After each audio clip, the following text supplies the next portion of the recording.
Araw-araw umanong nararanasan ang masikip na daloy ng trapiko sa Sipat Street sa Cagayan City, Isabela, kasubay ng nagpapatuloy na road construction sa naturang lugar. Sa panayam ng Bombo Radyo Kawayan kay Ginoong Felicito Lagato, residente ng lugar, sinabi niya na nagsimula ang ganitong sitwasyon nang simula ng pagsasaayos ng kalsada sa Sipat Street.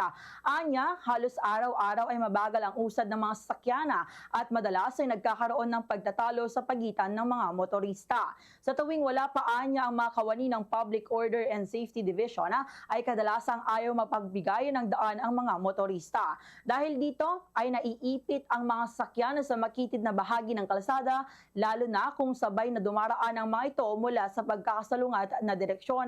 May mga pagkakataon pa anya na umiinit ang ulo ng ilang motorista sa nauuwi sa sigawan sa gitna ng kalsada.